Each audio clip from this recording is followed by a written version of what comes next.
Tonight marks the 100th year and one-day anniversary of the Border Patrol. President Calvin Coolidge formed it in 1924 to monitor and control an influx of migrants on the northern and southern borders.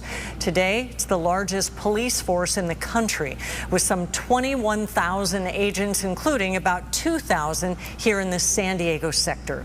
To celebrate the anniversary, they took reporters, including our Jim Avila, to the borderland and out in the wilderness, Jim. And fortunately, they let us back, too. I'm glad. My apologies, Kimberly, for the casual dress, but as we say, I was just in the mountains on a Border Patrol demonstration. The Border Patrol marking its 100th anniversary with a display of its technology and a press conference where they answered some, if not all, questions. The Border Patrol emphasis today, warning migrants of the danger of crossing San Diego County's harsh frontier, demonstrating how their emergency rescue squad responds to medical alerts. In this drill, using a helicopter to hoist a stranded pseudo-migrant with a simulated broken leg to safety. In real life, the terrain is unforgiving. 23 migrants have died this year, failing to cross the border, according to the Border Patrol.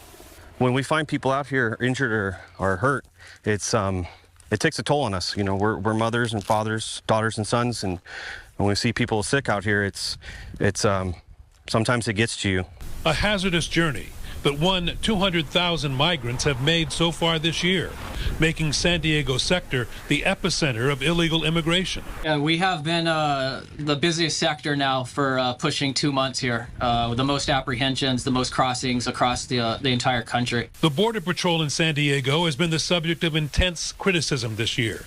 A federal court ordered agents to speed up the processing of immigrant children sleeping in desert camps. The Border Patrol saying today the court order was unnecessary. We were already doing that prior to the ruling, so we continue to do what we have done, prioritize children. Then a federal watchdog, the GAO, telling them probes of agency officer-involved shootings need more independent investigators. And of course, the Border Patrol is dealing with a slow-moving Congress that, for perceived political reasons, refused to pass more funding that would have added agents and asylum judges. Sir, how frustrating is it for you and your agents that Congress cannot get past an immigration bill that, in fact, would have provided you with more agents and more technology? All right, what I can tell you is that we have a great team here in San Diego sector. You didn't really answer the question, sir. A follow-up was unwelcome, and an agent tapped me on the shoulder to make sure I understood that question would not be answered today.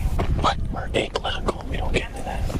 The hike ended with a demonstration of how the journey often ends, with our photojournalists experiencing what it's like as a migrant packed into a hot, stuffy car trunk for the final leg of what is undeniably a dangerous cross-border trek. Now, our photojournalist, Sholay Brooks, made it out of that trunk just fine. Of course, the point of all this and this 3-mile hike and ride in the trunk was that many migrants do not make it safely, and that's something we should think about once in a while. Kimberly? Yeah, you can see the dangers firsthand on a trip like that. Thank you, Jim.